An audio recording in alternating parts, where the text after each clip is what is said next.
noite, gente. A paz do Senhor a todos que estão aí, que estão aqui. Deus abençoe vocês. É muito bom estar aqui na presença do Senhor sobre todas as coisas e também pertinho de vocês. Pertinho, bem pertinho. Eu queria pedir a você que abrisse a sua Bíblia no livro de Filipenses, capítulo 3.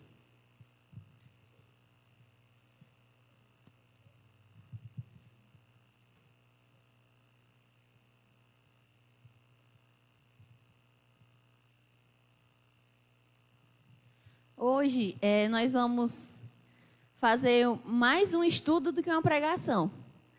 Então, normalmente eu peço isso, mas hoje, mais ainda, eu queria que você permanecesse com a sua Bíblia e ficasse pertinho, que a gente vai abrir em várias passagens hoje, tá certo?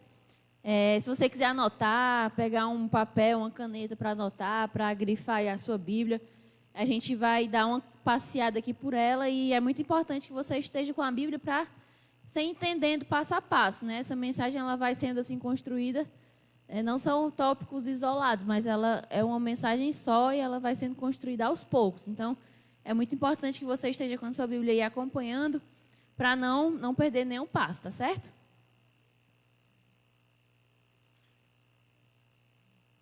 Filipenses capítulo 3, a partir do versículo 18.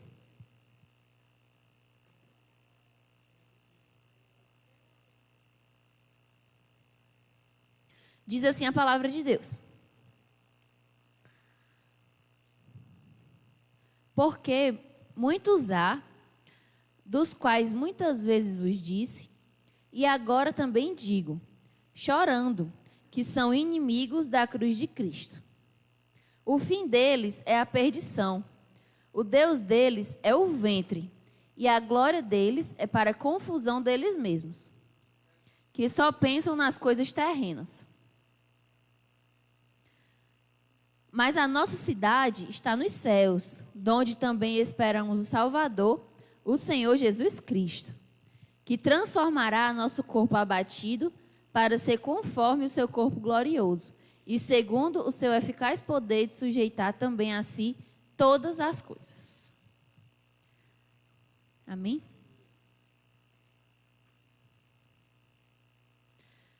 Espírito Santo de Deus, em nome de Jesus, nós clamamos, Pai, pela Tua revelação agora no nosso meio, pela revelação da Tua palavra em cada coração, porque a Tua palavra não é letra morta, mas é vida.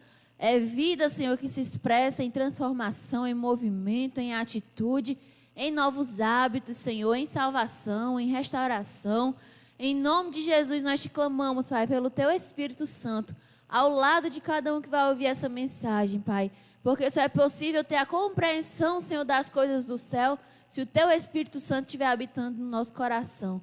Pai, nessa noite eu te clamo, Pai, que se abram as comportas dos céus sobre o Teu povo, sobre cada um que está ouvindo essa mensagem, Senhor, e que as revelações do alto possam chegar em cada casa, em cada coração, que a Tua palavra gere vida, que a Tua verdade, Senhor, seja apregoada, que os princípios da Tua palavra, Senhor, sejam vida e sejam reais em cada um que está aqui ouvindo, em cada coração, que nós não vivamos, Senhor, como só como meros ouvintes, mas que nós sejamos operosos praticantes da Tua palavra.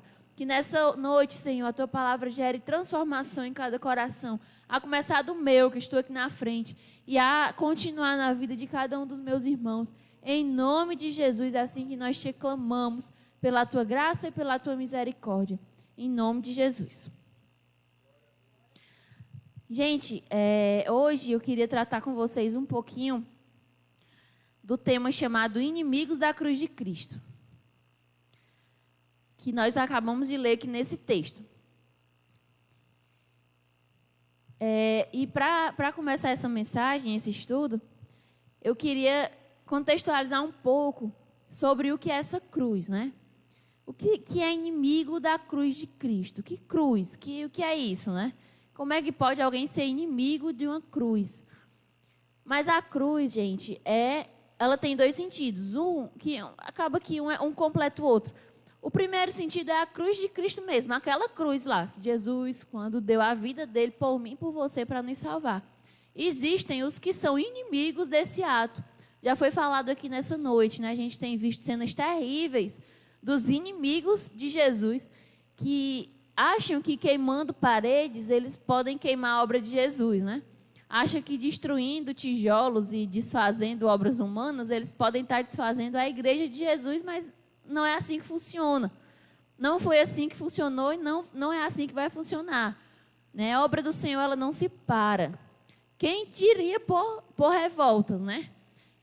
O céu sobreviveu à maior revolta e à maior rebelião da história, que foi a do próprio Lúcifer, quando ele se rebelou lá no céu, porque ele usurpou a Deus, o lugar de Deus, e ele se rebelou e trouxe junto com ele um terço dos anjos do céu, que se transformaram em demônios, a maior rebelião da história.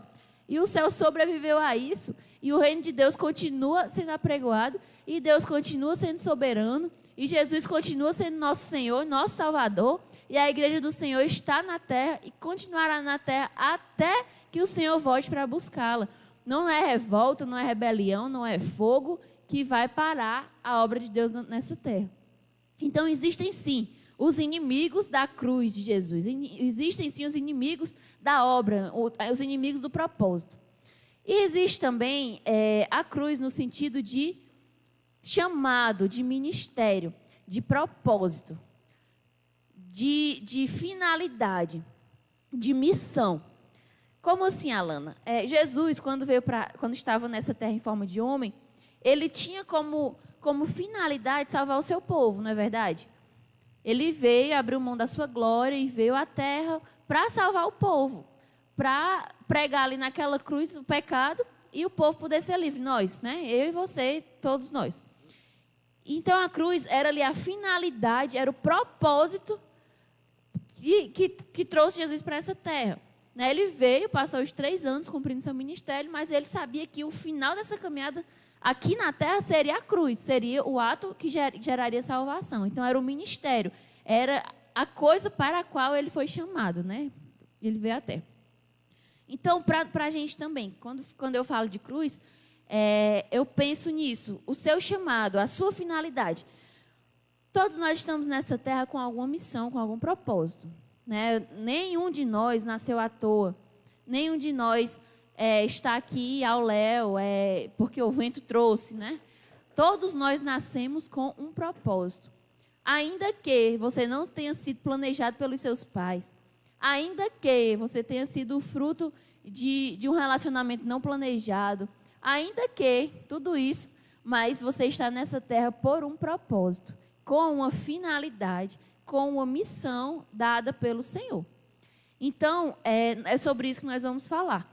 Inimigos da cruz, ou seja, inimigos do chamado, inimigos do propósito, inimigos da missão. Tá certo? E antes de falar propriamente dos inimigos, eu queria falar do amigo da cruz. A figura que representa melhor o amigo da cruz. E entenda a cruz como isso que eu acabei de falar, o chamado, o propósito. Né? Porque a cruz, ela é muitas vezes tida como sinônimo de maldição. Né? Porque a palavra do Senhor fala que lá ficaram presos os nossos pecados, né? Era o sinal de morte vergonhosa. Mas eu não estou tratando a cruz nesse sentido. Estou tratando a cruz, como eu já falei, como missão, como finalidade, como propósito, pelo qual nós estamos aqui nessa terra, tá certo? Então, eu queria muito que você abrisse comigo, por favor, lá em João, capítulo 13. E lá nós vamos ver o exemplo do amigo da cruz, ou seja, o amigo do propósito, o amigo da missão. Só repetindo, pode ser que tenha alguém que tenha chegado agora, permaneça com a sua Bíblia, porque nós vamos andar em vários trechos hoje. Hoje é mais um estudo do que uma pregação. Estou em Lucas. É João 13, gente. Estava procurando, era em Lucas. João 13 fala daquela cena clássica, né? Quando Jesus vai lavar os pés dos seus discípulos. Mas hoje eu vi uma coisa nesse texto que eu pelo menos nunca tinha me atentado. Pode ser que depois que eu digo o que você diga assim, vale, como é que tu nunca tinha se atentado a isso? Mas sinceramente, eu vi hoje. Diz assim, João capítulo 3, a partir do versículo 1. Diz, ora, antes da festa da Páscoa, sabendo Jesus que já era chegada a sua hora de passar desse mundo para o Pai, como havia amado os seus que estavam no mundo, amou-os até o fim. Eu acho espetacular essa palavra, amou-os até o fim. E acabada a ceia, tendo já o diabo posto no coração de Judas Iscariotes, filho de Simão, que o traísse, aí o versículo 3 diz, Jesus, sabendo que o Pai tinha depositado nas suas mãos todas as coisas, e que havia saído de Deus, e que ia para Deus, levantou-se da ceia, tirou as vestes e, tomando uma toalha, cingiu-se. Eu queria ler só até aí. Esse texto, ele continua e Jesus lava os pés dos discípulos e tem um diálogo com Pedro. Depois você lê, tá certo? Mas eu queria aqui me atentar nesse terceiro versículo que diz, Jesus, sabendo que o Pai tinha depositado nas suas mãos todas as coisas e que havia saído de Deus e que ia para Deus, levantou-se da ceia, tirou suas vestes, tomando uma toalha e cingiu-se.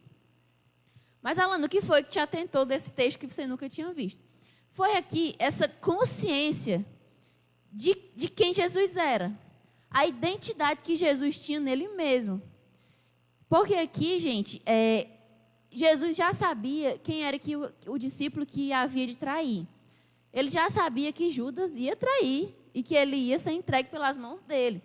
Como ele sabia que ele ia morrer, como ele já sabia que ele ia ser crucificado para salvar o povo. Jesus já sabia.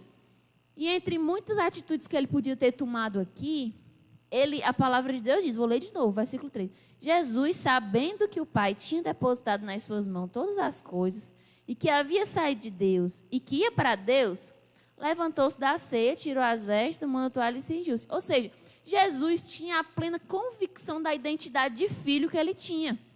Jesus ele está dizendo aqui, ele sabia de onde ele tinha vindo e para onde ele estava indo. Ele tinha a plena consciência do propósito para o qual ele tinha sido chamado. Por isso, ele foi e cumpriu a sua missão até o fim. E amou-os até o fim. A gente leu aqui no primeiro versículo, João 13:5. Amou-os até o fim. Ou seja, não deixou pelo meio do caminho.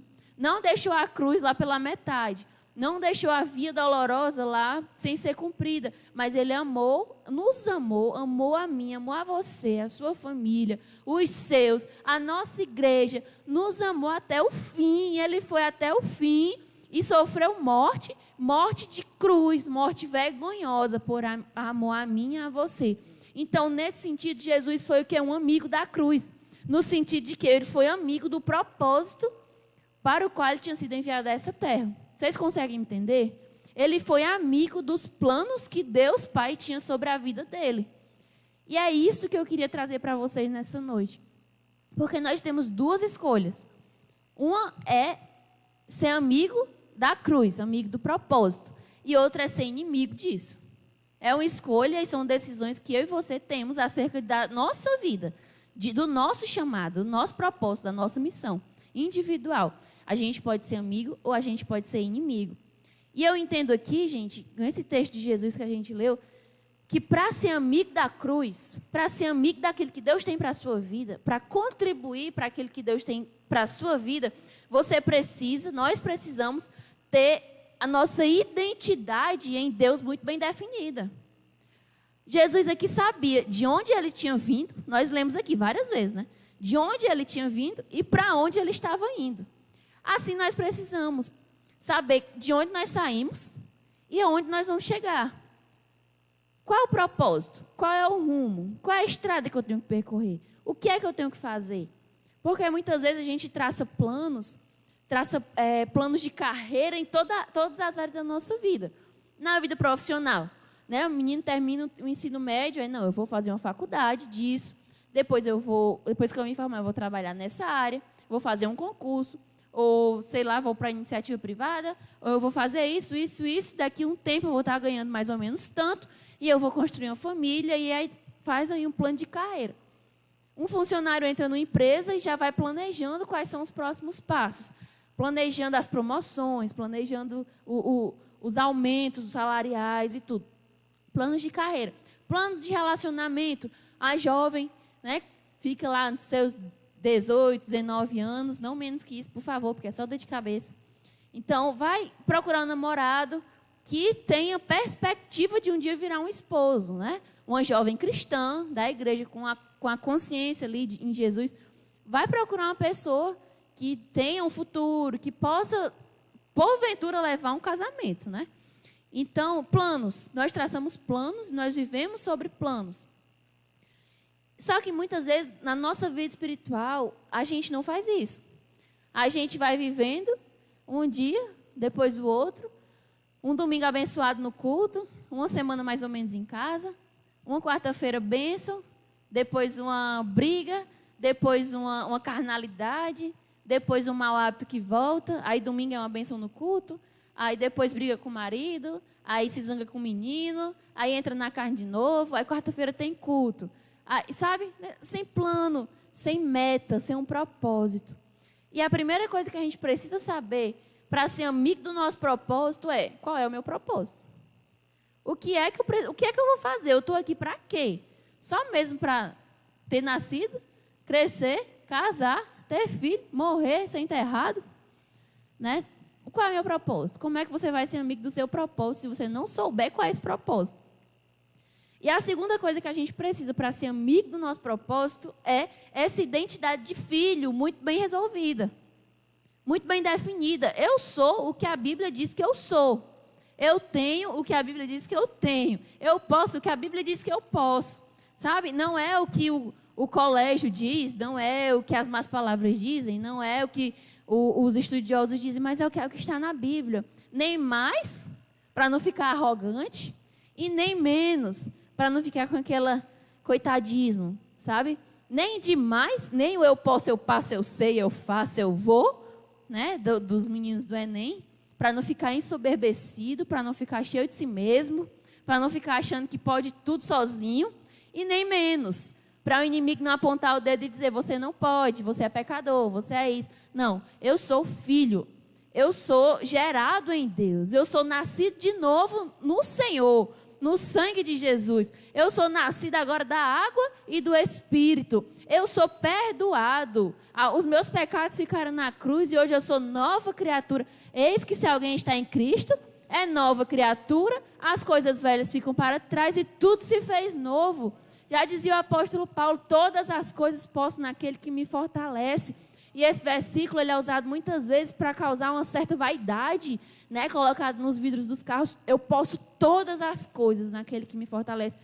Só que antes desse versículo diz assim, ó: eu posso o quê?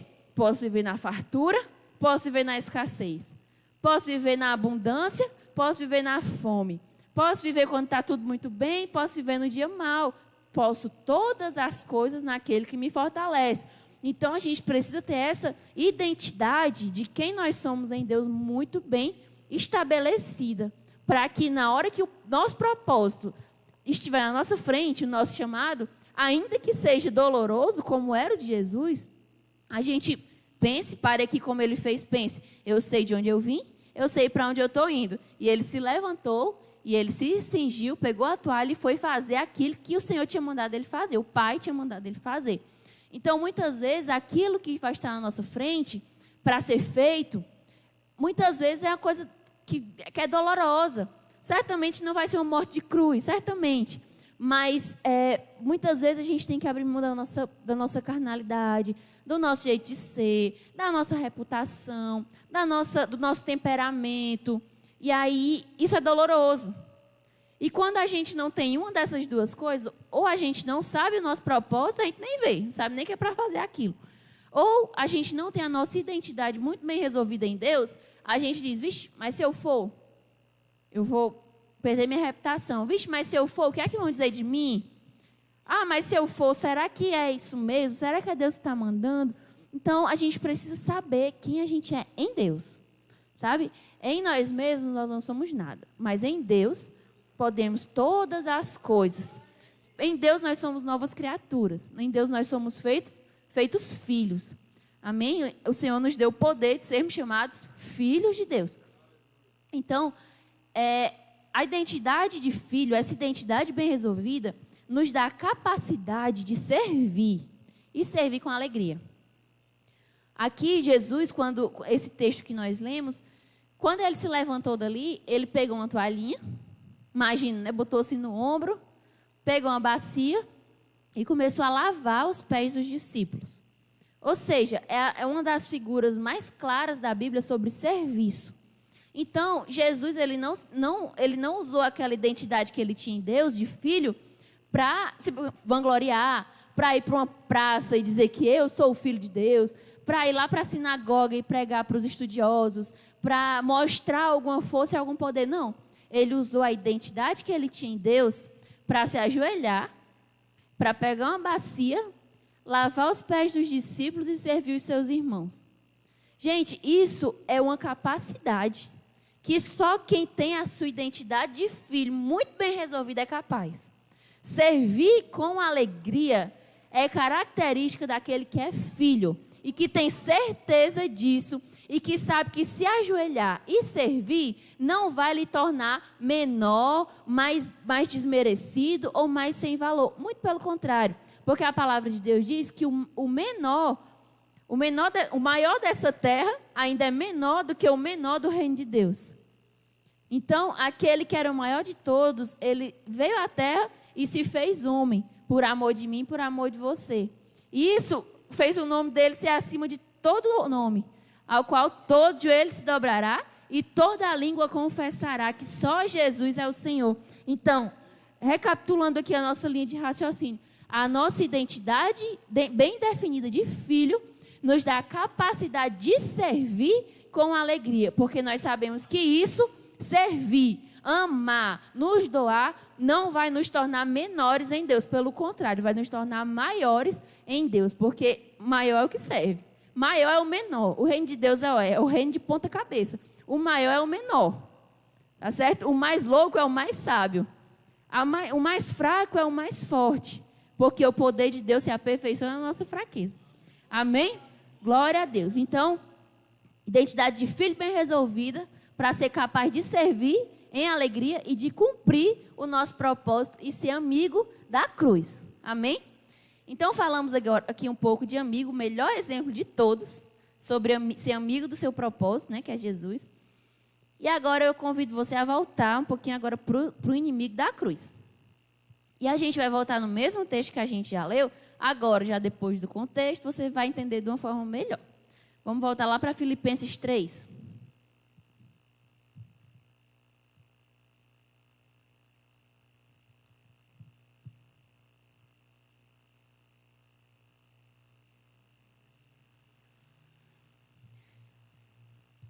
Filipenses 3, a partir do 18, diz assim: porque muitos há, dos quais muitas vezes vos disse, e agora também digo, chorando, que são inimigos da cruz de Cristo.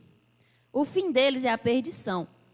O Deus deles é o ventre, e a glória deles é para a confusão deles mesmos, que só pensam nas coisas terrenas.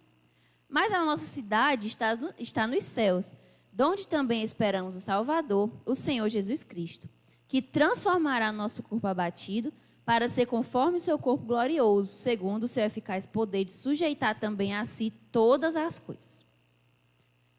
Então, nós vimos sobre os amigos da cruz, e esse texto nos fala um pouco sobre os inimigos da cruz.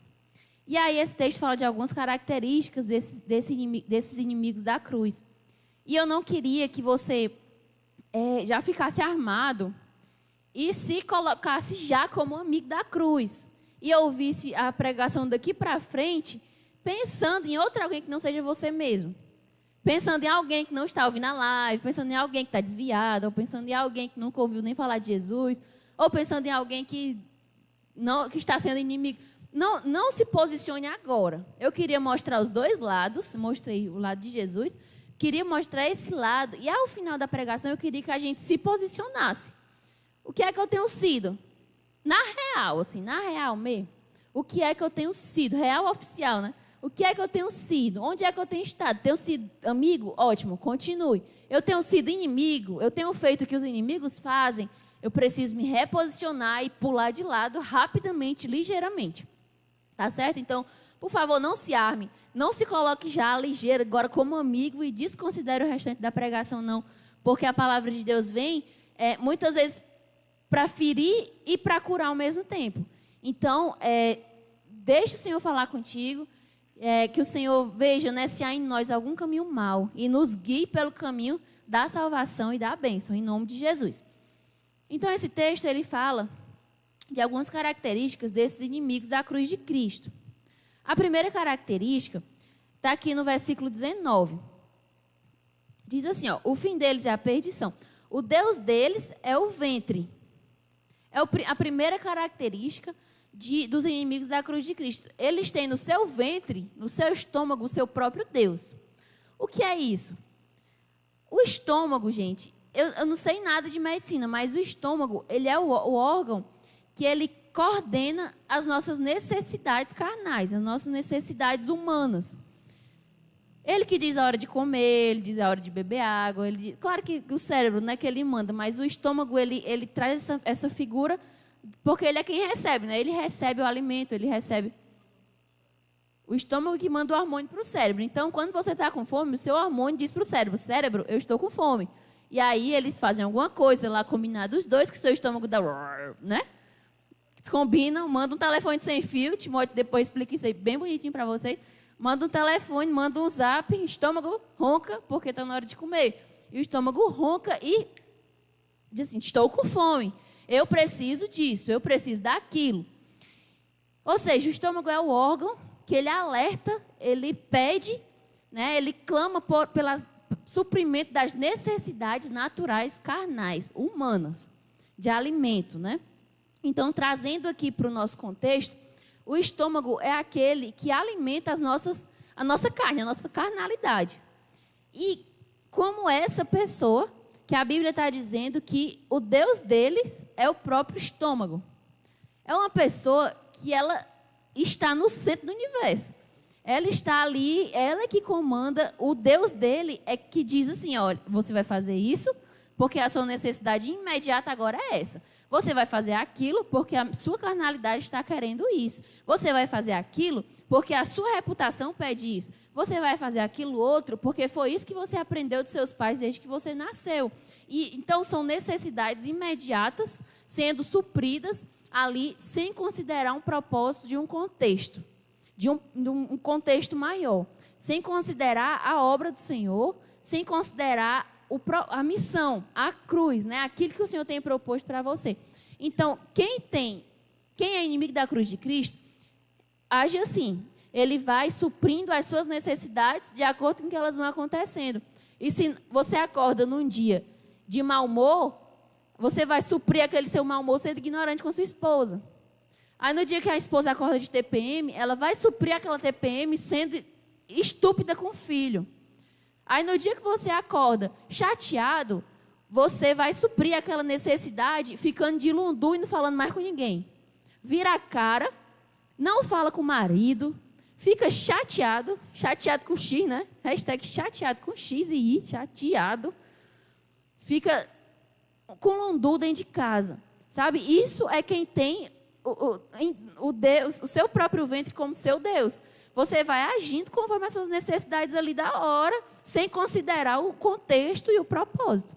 Entende? Então, essas pessoas, elas têm, é como se tudo girasse em torno delas. Tudo é para suprir as minhas necessidades do meu estômago. Tudo é para alimentar aquilo que eu quero, aquilo que eu planejo, aquilo que eu espero, aquilo que eu quero que aconteça, sabe? Então, isso é ter no seu ventre o seu próprio Deus. Sabe aquela tipo de gente que vai para a igreja, aí ouve uma pregação, aí sai chateado de novo com X e Y, chateado porque o pastor falou assim, dando indireta para ele na hora do culto, ventre como seu Deus. Porque será possível, gente, que o pastor vai passar o domingo todo estudando a palavra, vai pegar a sua vida, vai aqui fazer um mapa mental sobre a sua vida, aí vai buscar na Bíblia versículos que embasem aquela indireta que ele quer dizer para você, para chegar aqui no púlpito e falar diretamente para você, para te machucar e para te ferir? Será que você está sendo assim mesmo? Será que você está sendo o centro dessa forma que seja capaz disso tudo? né? Eu acho um pouco improvável que isso aconteça.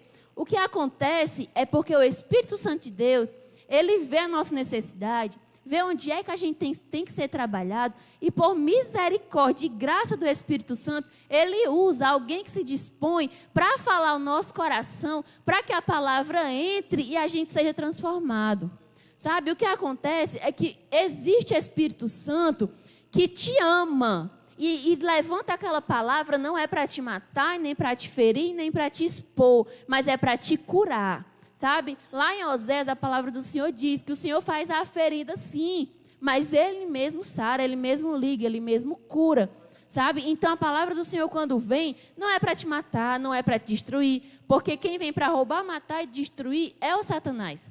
Então a palavra do Senhor vem para te dar vida e vida em abundância. É para dar chance de vida, é para dar chance de transformação, é para dar chance de arrependimento. Então ame, meu irmão. Quando vier uma palavra que acerta assim, mesmo na pleura central, sabe? O pastor que chegou e regalou para mim. Mas quando vier uma palavra assim que acertar mesmo no meio do seu coração, receba, porque é amor de Deus. É graça, é favor imerecido. Sabe, é misericórdia de Deus se derramando sobre a tua e sobre a minha vida.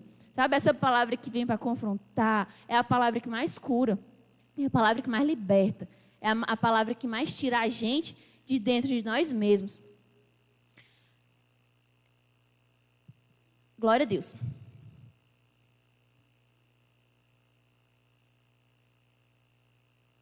Então, gente, quem tem o seu ventre como seu próprio Deus, às vezes essas pessoas usam duas figuras que são aparentemente opostas, mas que têm a mesma finalidade. Está complicando demais, Alana. Calma, muita calma nessa hora. Quem tem o seu Deus no seu ventre, ou seja, na sua necessidade ali imediata, ela usa aquilo para se exaltar, em forma de vaidade, e ela usa aquilo também para ter autopiedade. O que é isso? Para ter pena de si mesmo. E são duas coisas aparentemente muito opostas, a vaidade e a autopiedade. Mas elas são exatamente a mesma coisa. Elas são faces da mesma moeda, elas são um conjunto de um todo. Sabe aquele que se exalta demais, aquele que se vangloria demais, aquele que ensoberbece demais. Eu não sei se vocês já conversaram com pessoas que... Dá um exemplo, você chega para conversar com uma pessoa e diz assim, olha, eu comprei essa caneta rosa. Aí a pessoa diz assim, olha, eu também comprei uma rosa e comprei uma azul, e tem umas duas lá em casa, é maravilhosa essa caneta, e a minha ainda é da marca melhor do que a tua, que legal. Aí você chega assim, olha, eu tenho esse papel branco pautado aqui. Ela é mesmo, eu também tenho esse papel branco pautado, e tenho também um papel que é só branco, também tem um papel que é só preto, e também tem um papel que é colorido, e é muito bom, legal ter um papel pautado. Sabe, tudo o que você vai conversar com a pessoa, ela traz para dentro da sua vida, para falar de alguma coisa que ela tem, ou que ela fez, ou que ela planejou. Ah, irmão, olha, você viu como aquele irmão foi uma bênção na vida daquele outro irmão? Vi, irmão, glória a Deus. Mas eu também, né, naquela outra vez eu fui e orei por aquele irmão, né? Glória a Deus, porque está todo mundo abençoando o irmão. Sabe, para dizer o que está fazendo, para dizer o que está planejando, para dizer o que é que está frutificando. Isso são pessoas que têm no seu ventre o próprio Deus.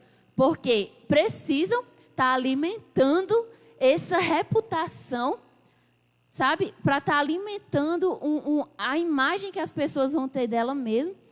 Para estar alimentando esse orgulho, essa vaidade, essa exaltação de si mesmo. Porque acham que precisam disso para serem tidos como filho de Deus. Só que voltando lá para o começo da pregação, a gente precisa ter a nossa identidade de filho definida.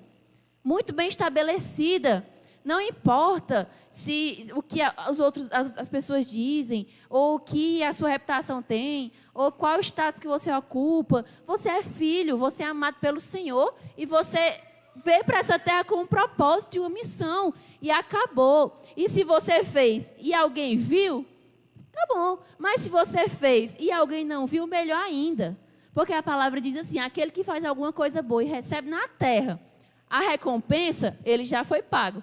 Mas aquele que faz e não recebe na terra a recompensa, ele vai receber a recompensa em galardão no céu do próprio Senhor. Então, faça bem escondidinho, faça bem quietinho, Abençoe sem ninguém ver, sabe? Ajude seu irmão sem ninguém ver. Seja uma bênção, sem ninguém estar precisando assim, colocar um holofote sobre a tua vida, porque a recompensa vai vir do céu. Vai ser galardão nos céus, vindo das mãos do Senhor. Que recompensa você quer ter? A dessa terra, das mãos dos homens, ou a recompensa do próprio Espírito Santo de Deus, diretamente para ti? Né? Então, é isso. E o outro lado da moeda é a autopiedade. A pessoa que você diz assim, meu irmão, ore por mim, porque eu estou passando por problema tal.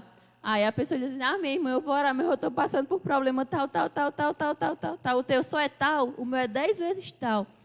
Ô, irmão, vamos fazer isso aqui, vamos ajudar o irmão. Ô, irmão, está tão difícil lá em casa, não tem isso, não tem aquilo. Autopiedade.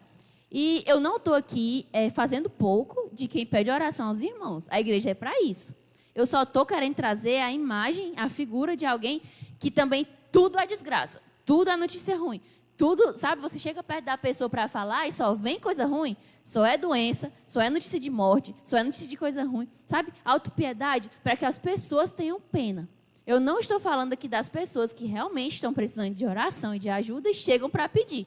Isso é bíblico e a igreja está aqui para atender essas pessoas. O que eu estou falando contra aqui é exatamente esse sentimento que coloca o homem como se ele fosse a escória da humanidade, como se ele fosse abandonado e esquecido por Deus, como se ele fosse um coitadinho que o Senhor esqueceu e deixou lá abandonado. Isso não é bíblico, isso não existe. A palavra do Senhor nos chama de filhos, amados, amigos de Deus. Então, o Senhor não te deixou só. Então, se por acaso esse espírito de autopiedade tem rondado teu coração, se o inimigo tem te feito achar que é um pobre coitado, que é um pobre desamparado, isso não está bíblico. Você é filho e amado de Deus. O Senhor estende a sua mão para te abençoar. Então, volta de novo lá para o começo da mensagem. A gente precisa ter a nossa identidade muito bem estabelecida em Deus, para que nem vá para o extremo da exaltação e nem caia para o extremo da autopiedade. Você é o que a Bíblia diz que você é. E o que é que a Bíblia diz que você é? Filho e amado de Deus. Servo e amigo de Deus, tá certo? Glória a Deus. A outra característica de quem tem o seu Deus no próprio ventre é a pessoa que aponta muito facilmente o dedo para julgar, que é rápido em apontar o problema do outro.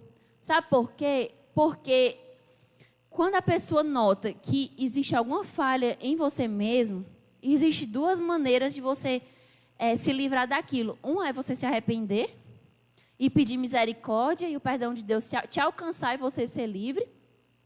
E a outra é você exaltar o defeito do irmão para que o defeito dele ultrapasse o teu e o defeito dele apague o teu. E o seu fique na sombra, sabe? Então, a pessoa que tem o seu próprio ventre como seu Deus, ele é rápido em apontar. Ele é rápido em julgar. Porque no momento que ele julga, as outras pessoas olham para aquele que está sendo julgado e não olham para o problema dele, não olham para o defeito dele, sabe? Só que a gente não pode ser assim. A gente precisa entender que o Senhor nos deu, como igreja, muitas coisas, muitas características. Nos deu a capacidade de amar, nos deu a autoridade do céu, a chave do reino de Deus, mas Ele não nos deu a capacidade de julgar. O Senhor não deu capacidade de julgar. O Senhor nos deu capacidade de discernimento para saber o que é bom, o que é mal, o que é certo e o que é errado e agir conforme a necessidade para abençoar a vida de todos, para levar o arrependimento, sim, mas para julgar, não.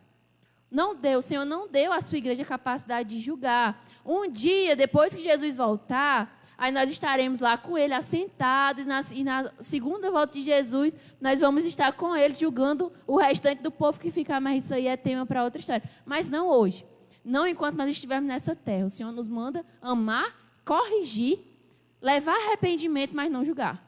Só quem julga é o Senhor, porque o Senhor julga os corações. A gente julga o que a gente vê, a gente julga a aparência, mas o Senhor olha para dentro. E o Senhor julga pelo que está dentro, pela essência. O Senhor julga os pensamentos, o Senhor julga as atitudes mais ocultas. E isso não está na nossa alçada, porque nós não temos essa capacidade. Então, eu queria muito ler com você, Lá, você que já fechou a Bíblia, eu disse que não fechasse, porque a gente ia dar uma passeada. Tem gente dormindo aí, tem? É lá mesmo que eu estou perguntando. Vocês estão olhando aí, olha se o marido está dormindo, se a mulher está cochilando. Você é bom em casa porque você pode dar assim, uma chinelada na mesa, bem alta, pá, bem alta, acorda a casa todinha. Acorda o povo. Porque a palavra de Deus é para transformar e para abençoar. Só para finalizar sobre essa característica de julgar, eu queria ler aqui Isaías 58, versículo 9. Por favor, abra, porque você vai grifando, você vai construindo aí na sua cabeça um caminho. Sobre dedo julgador, dedo que aponta, diz assim, Isaías capítulo 58, versículo 9. Diz assim, ó, então clamarás e o Senhor te responderá. Gritarás e ele dirá, eis-me aqui. Olha que coisa maravilhosa. Você chamar e o Senhor responder. Você gritar por socorro e o Senhor dizer, eis-me aqui. Mas tem um se, ó.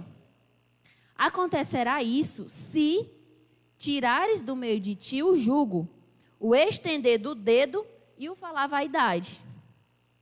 Se a gente deixar de estar apontando para a falha do nosso irmão, se a gente deixar de valorizar o que ele fez de errado, se a gente deixar de estar julgando, a gente vai clamar e o Senhor vai responder. A gente vai gritar por socorro e o Senhor vai dizer, eis-me aqui, meu filho. Olha aí, tem um se. Mais uma prova de que o Senhor não nos fez para julgar, porque a nossa capacidade é muito pequena, porque a vista alcança muito pouco, o nosso entendimento é muito, muito limitado, não dá para a gente julgar o todo, só quem faz isso é o Senhor. Então, se a gente deixar dessa mania feia, de estar julgando, de estar apontando, de estar destruindo, de estar desvalorizando o irmão, a família, eu estou falando de irmão, mas isso acontece muito dentro de casa. É de esposo para a esposa, a mulher para o marido, desvalorizando, julgando. Você faz isso de errado, você só faz isso, você só aquilo, você, dedo que aponta e que não olha para dentro de si. A palavra do Senhor diz assim, ó, antes de você apontar o cisco que tem no olho do seu irmão, olhe para a trave que tem dentro do seu. Sabe? O Senhor não nos fez para apontar, para dizer, você faz tudo errado, você não contribui, você não colabora, você é ignorante, você é omisso, você é isso. Não, vamos consertar nós mesmos, sabe? Porque se cada um se consertar, todo mundo vai se consertar em Deus. Entende? Então, vamos tirar o nosso dedo acusador, vamos tirar o nosso dedo que julga e olhar para dentro de nós mesmos, porque a palavra de Deus, ela faz maravilhas. Em nome de Jesus. E a gente vai clamar, o Senhor vai responder. A gente vai gritar e o Senhor vai ouvir o nosso clamor. Amém? Glória a Deus. Continuando lá em Filipenses, espero que você não tenha desmarcado, como eu desmarquei, mas a outra característica das pessoas que são inimigos da cruz de Cristo são pessoas que só pensam nas coisas terrenas. Vou abrir rapidinho aqui. Versículo 19 ainda. O fim deles é a perdição, Deus deles é o ventre e a glória deles é para a confusão deles mesmos, que só pensam nas coisas terrenas. Então, um dos inimigos da cruz de Cristo são aqueles que só pensam nas coisas dessa terra. Por quê, gente? Pense aqui comigo. Se Jesus fosse pensar só nas coisas dessa terra, o que era que ele tinha feito ali naquela situação que ele estava? Sabendo que Judas já estava ali prestes a lhe trair, sabendo que por conta dessa traição ele ia ser entregue, ele ia ser açoitado, ele ia ser machucado, traspassado, ferido, cuspido, crucificado e morto. Se ele olhasse só para essas circunstâncias, se ele olhasse só para as coisas da terra, será que ele teria feito o que ele fez? Será que ele teria nos amado até o fim? Será que ele teria cumprido a missão e o propósito para o qual ele foi chamado? E isso é o inimigo da cruz de Cristo, porque quando nós estamos muito presos nessa terra, olhando só para as circunstâncias à nossa volta, a gente não consegue olhar com olhos espirituais para aquilo que o Senhor quer que a gente faça. A gente não consegue olhar e ter a noção e o discernimento do propósito para o qual nós somos chamados. E a gente fica aqui perdido, só vivendo um dia depois do outro, suprindo necessidades imediatas, resolvendo as coisas do dia a dia, apagando os incêndios, e o propósito de Deus vai ficando, e quando você vê, você se distanciou totalmente daquilo que o Senhor tinha para você. Aquela pregação do pastor Wesley da quarta passada, se não me engano, ou do domingo, sobre o azimuth, né? Que a gente precisa estar constantemente comparando a nossa vida com a bússola de Jesus, para ver se a gente está andando para a direção que Ele quer que a gente ande. Se a gente deixar de fazer esse exercício, se a gente deixar de confrontar a nossa vida com a palavra, a gente vai tomando um rumo que no começo parece uma distância muito pequena, porque se eu tiver que andar para cá, e no começo eu andar para cá, há uma distância muito pouca, mas eu vou dando outro passo e vai distanciando um pouco mais. E se eu der 10 passos nessa direção aqui, eu vou estar completamente distante do propósito que o Senhor tem para mim. Então, é preciso a gente estar confrontando a nossa vida com a palavra de Deus. É preciso a gente deixar de olhar só para as circunstâncias dessa terra e olhar para o propósito, olhar para o chamado, olhar para a finalidade que fez o Senhor nos colocar nessa terra. Sabe? Então, existem as pessoas, gente, que vivem nessa terra simplesmente escravas de dinheiro, de trabalho, de rotina, e vivem uma vida sem ter o mínimo de alegria, que vivem nessa vida, a sua vida inteira, escravas do dinheiro, escravos de Mamon, né, o Deus do dinheiro. E aí passam a vida toda, duas faces da mesma moeda de novo, passam a vida toda, ou guardando, acumulando, sendo, perdão da palavra, sendo miserável, sem ajudar ninguém, sem contribuir com nada, sem ajudar filho, sem nada, porque está ali preso às coisas dessa terra e segura e guarda e retém e esconde, sabe? Sabe, isso não faz prosperar, gente. Isso não agrada o coração de Deus. A palavra do Senhor diz que Ele ama quem dá com alegria, sabe? E quando a gente retém, quando a gente guarda, e aqui eu falo de dinheiro e falo também de outras coisas, quando a gente retém aquilo que o Senhor nos dá, aquilo vira uma água parada, aquilo vira uma cisterna rota.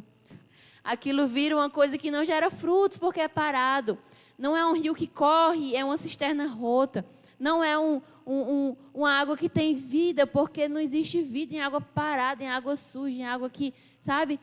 E a palavra do Senhor não nos chamou para ser assim. A palavra do Senhor nos chamou para ser rios que correm. A palavra de Deus diz que aquele que crê no Senhor, do seu interior fluem rios de água viva. Não são águas paradas, não são águas podres, não são águas estragadas, mas são águas que fluem, que correm, que se movem, que se movimentam. E o outro lado da moeda, um é esse, do reter. O outro lado da moeda, gente, que a gente tem visto na nossa sociedade, muita gente escrava disso, é do consumismo, que é outra face da mesma moeda da escravidão pelo dinheiro. Sabe? São aquelas pessoas que suprem as suas carências emocionais em compras e mais compras e mais compras, e tem que ter aquilo, e tem que comprar aquilo, e tem que adquirir aquilo, e é escravo daquela atividade exaustiva de compras e coisas que você nem usa, mas estão lá retidas, estão lá escondidas, estão lá paradas, sabe? Escravos das coisas dessa terra, escravos das ansiedades da vida, escravos das más notícias, e recebem uma má notícia e vão suprir aquilo com compras e mais compras e mais compras, sabe? É uma escravidão, gente, que o Senhor não tem para nós. Não é, o Senhor nos chamou para viver em equilíbrio, o Senhor nos chamou para viver em paz de espírito, em equilíbrio, nem reter, sabe, para parar, para esconder, e nem sair destruindo aquilo que o Senhor já nos deu. Tem gente que, infelizmente, tem a capacidade de se desfazer das coisas que o Senhor dá, de destruir com as próprias mãos aquilo que o Senhor vai construindo na sua vida. E o Senhor abençoa, o Senhor faz prosperar, o Senhor dá uma bênção. E, de repente, a pessoa, por falta de entendimento e por só olhar para as coisas ali, as circunstâncias ali imediatas, ela consegue destruir aquilo que o Senhor já fez na vida dela. consegue transformar em maldição aquilo que um dia foi uma bênção, consegue se desfazer daquilo que o Senhor, depois de tanto choro, de tanta dor, de tanta lágrima, o Senhor deu e a pessoa tem a capacidade de destruir. Isso são frutos da vida de quem? São escravos dessa vida de dinheiro, dessa vida daqui dessa terra, sabe? Que são presos aqui nessa terra. Só pensam nas coisas terrenas, como diz aqui nesse versículo 19 de Filipenses 3. E eu queria, para finalizar essa mensagem, trazer para vocês aqui uma parte que eu vi hoje, que os discípulos passaram por isso, de terem a oportunidade de ouvirem sobre as coisas do céu e de estarem presos nas coisas da terra. Eles ouviam a Jesus, ouviam o que Jesus falava, mas nessa determinada circunstância eles estavam presos. Eles estavam amarrados às coisas dessa terra. E eu queria que você abrisse comigo lá em Marcos, no capítulo 8. Já estou finalizando, prometo.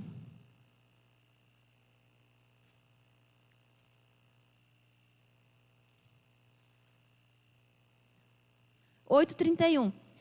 Se você não quiser ficar abrindo, não precisa, porque nós vamos passar por vários textos rapidamente, tá?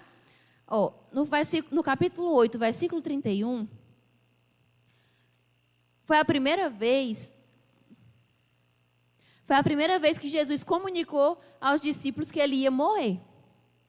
Diz assim, ó, e começou a ensinar-lhes que importava que o Filho do Homem padecesse muito, e que fosse rejeitado pelos anciãos e pelos príncipes dos sacerdotes, e pelos escribas, e que fosse morto, mas que depois de 3 dias ressuscitaria. Nesse versículo, o Senhor está comunicando aos discípulos que ele ia morrer. Ou seja, uma notícia do céu, uma notícia de propósito, uma notícia de chamado, uma notícia de coisas do alto.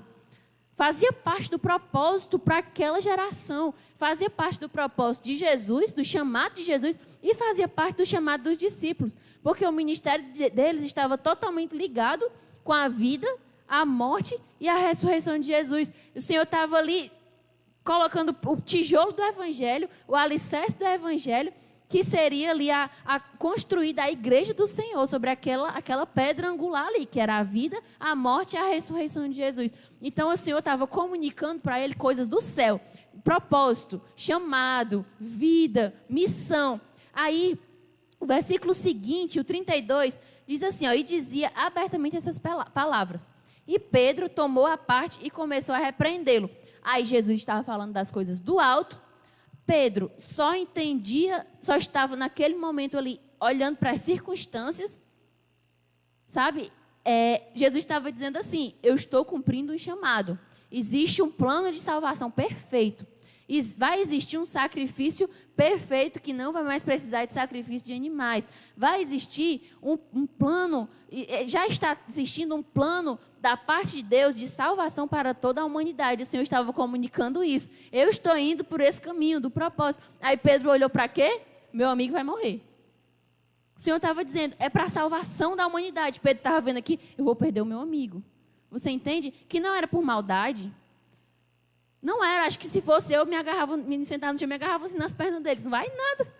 Né? Então, Pedro não estava conseguindo ter ali naquela hora a visão do propósito, a visão do alto, que é o que Jesus estava comunicando, a dimensão daquilo que Deus estava comunicando. E ele estava olhando ali para aquela hora, eu vou perder o meu melhor amigo vai morrer, aquele que só faz coisa boa vai ser crucificado, eu vou ficar sem ele. E o que vai ser? Estava olhando aqui para essa terra, não estava olhando para o propósito, sabe? Pessoas que estão presas aqui nessa terra. Aí a gente pula lá para Marcos 9, só folhear aí uma vez. Aí é a segunda vez que Jesus comunica de novo aos seus discípulos que ele ia morrer.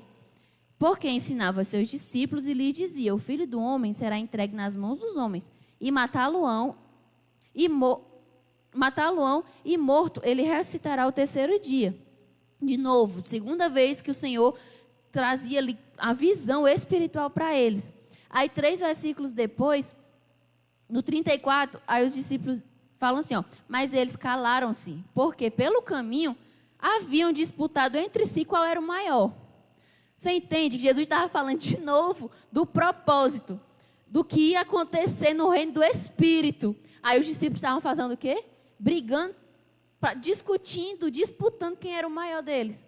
Estavam presos a essa terra. O Senhor estava contando, gente, o plano de salvação perfeito. Jesus estava revelando para eles. E eles estavam brigando para saber quem era o maior, quem era o menor. 3 versículos depois, eu acho que não dá nem os 4 passos aqui, do versículo para o outro. Sabe, numa caminhada deles.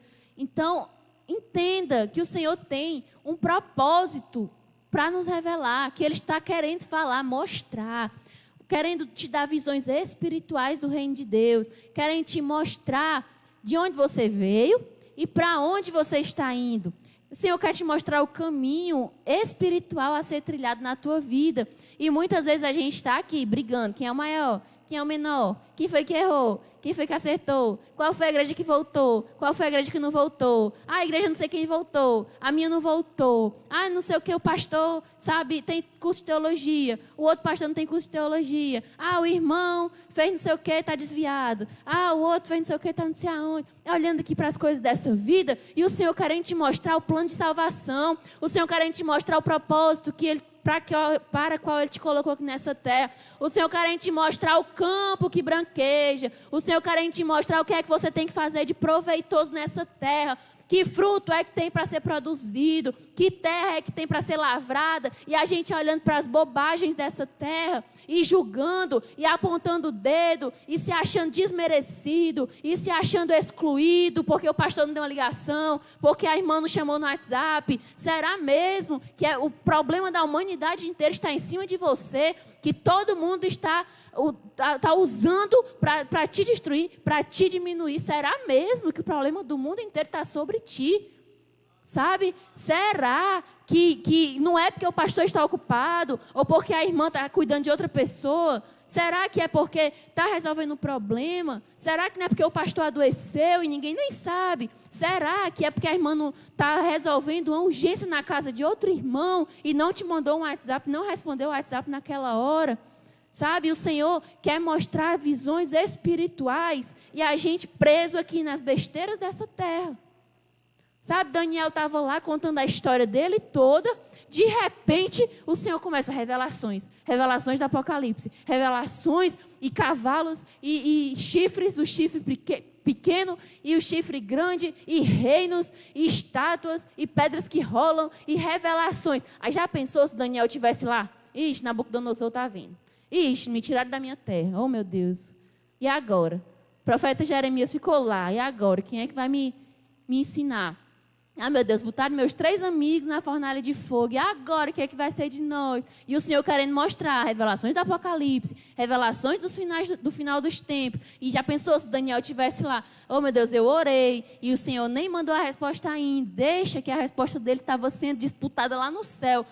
Pelo príncipe da Pérsia, que era um demônio, e o anjo que veio entregar a resposta dele. Se ele tivesse, meu Deus, reclamando, maldizente, julgando, murmurando, porque tinha sido tirado da sua terra. E aí? Tinha passado, não tinha tido revelação, não tinha o livro de Daniel escrito, teria talvez um outro livro escrito com outro nome, né? Sadraque, já pensou? O livro de Sadraque, porque Sadraque ouviu as revelações do Senhor, mas Daniel não. Daniel estava na Babilônia, Daniel estava num lugar horrível, num lugar idólatra, num lugar não propício à presença do Senhor.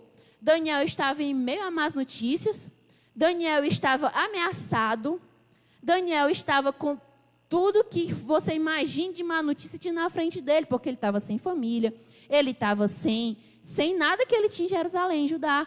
E ele foi tirado da sua terra e colocado lá num ambiente totalmente hostil ao que ele estava vivendo. Mas foi o que ele fez? Ele olhou para o céu. Ele teve a visão do propósito.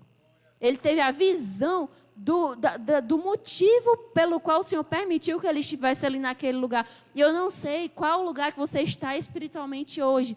Se é um lugar muito propício à presença do Senhor, ou se é um lugar muito hostil à presença do Senhor. O fato é que se você está nesse lugar, o Senhor te colocou aí, Ele tem um propósito para realizar através da tua vida. Aí cabe a nós ficar presos a besteiras dessa terra, como os discípulos estavam nessa hora aqui, brigando sobre quem era o maior ou o menor. Ou a gente está atento ao que o Senhor está revelando no reino do Espírito para nós. Tem mais uma vez, Marcos capítulo 10, a terceira vez que o Senhor fala aos discípulos que ia morrer. 10:33.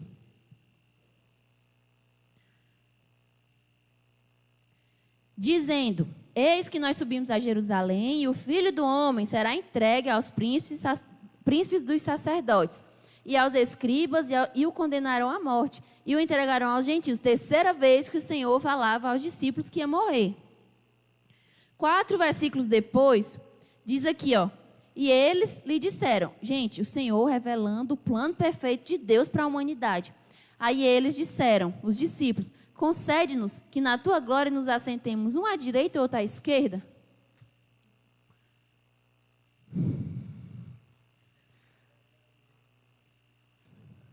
Eu não vou fazer careta que o povo bate print. Mas dá vontade de dar aquela revirada de olho assim, o Senhor mostrando o plano perfeito da salvação. Eu não sei nem quantos anos de humanidade tinha aqui. Quantos anos, hein, de Velho Testamento? Alguém sabe? Sabe quantos anos de Velho Testamento, da fundação do mundo até Jesus? Não sei. Sim, até essa época aqui de Jesus. 4.000 anos. Aí o Senhor escolhe esse tempo aqui para Jesus vir à Terra para mostrar o plano perfeito da salvação para a humanidade. O plano que respingou em nós. O plano que 2020 anos depois está respingando em nós, na humanidade. Ainda tem gente sendo salva pelo Senhor, ainda tem gente passando por essa cruz, ainda tem gente ganhando vida por causa dessa notícia aqui que ele estava dando que ia morrer. Aí o discípulo estava o quê? Deixa eu sentar, eu à direita e meu irmão à esquerda. Oh, gente, tinha 12, tinha 11, né? Porque o outro tinha, né, debandado já. Tinha 11, aí um queria sentar à direita, outro à esquerda. O outro estava brigando por coisa pequena. O outro, sabe, como se a presença de Deus não coubesse toda a humanidade ali diante dos pés dele.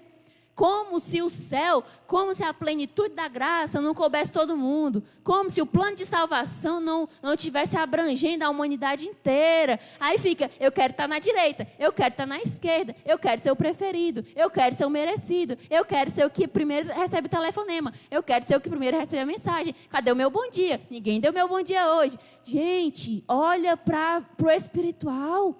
Olha para o plano, olha para frente, olha para o alvo, olha para o céu. O Senhor estava anunciando aqui o que havia de mais perfeito na terra. E os discípulos estavam brigando sobre quem era o maior, quem era o menor e quem era que ia estar na direita e na esquerda. Gente, a gente é desse jeito. A gente perde de viver o mundo espiritual porque a gente está olhando para coisas pequenas. Sabe? Um elefante que, em vez de olhar para o alto de uma montanha, está olhando para uma pedra que tem no meio do caminho. Um alpinista que, em vez de olhar para cima, para onde ele está indo, está olhando ali para a distância que ele está da terra e o medo de cair. A gente precisa olhar para o alto, gente. A gente precisa olhar para as coisas do alto. A gente precisa viver como quem crê que o Senhor tem um propósito. Que existe um plano eterno, desde a fundação do mundo até o dia que Jesus vai voltar e que nós estaremos todos juntos na presença dele no céu.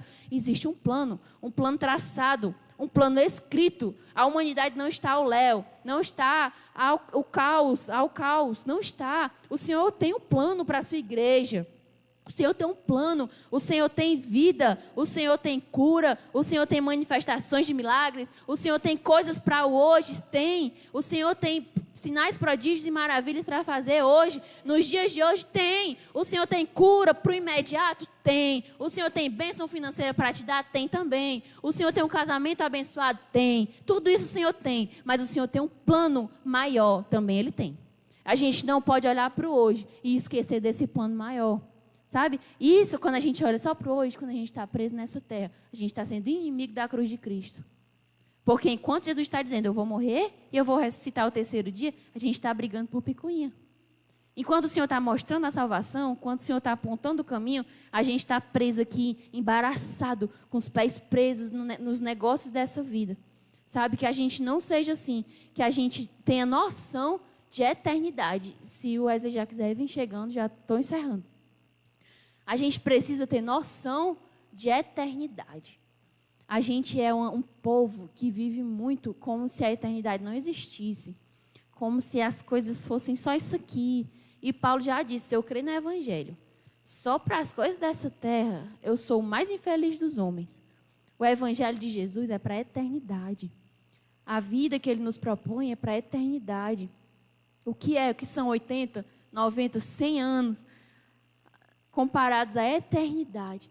O Senhor tem para nós um propósito grande, um propósito extenso, um propósito traçado, um propósito planejado no céu, desenhado pelas mãos do próprio Espírito Santo de Deus. E a gente não pode perder isso porque está embaraçado, embaralhado. Sabe, José, eu creio que a maioria sabe a história dele. Ele foi para o Egito como escravo. Resumindo aqui em 20 segundos a história de José. Ele foi para o Egito como escravo, vendido pelos seus irmãos.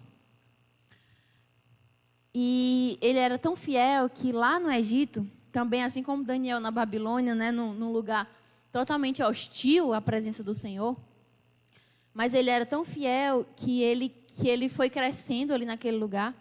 E onde ele chegava, ele era engrandecido.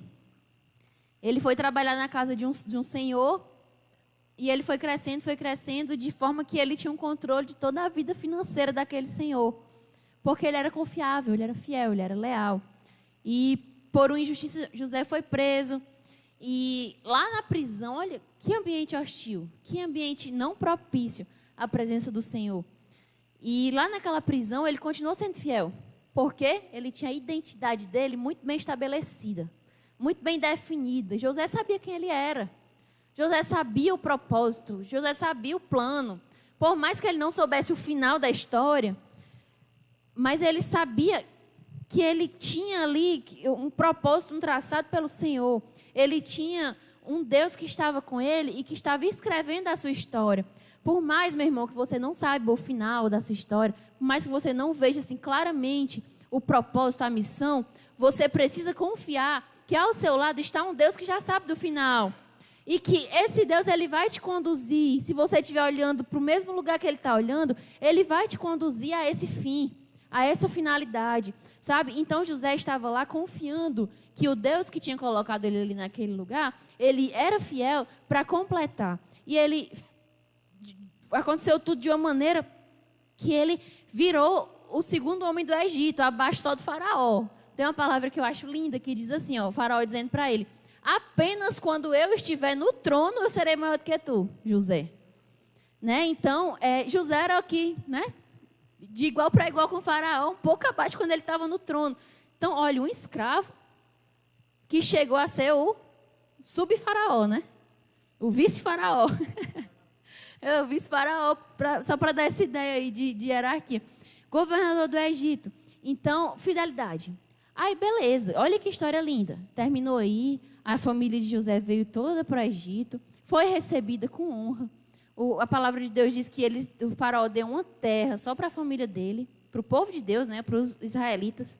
E aí eles eram pessoas de gado e começaram a cultivar, a criar os gados e tudo.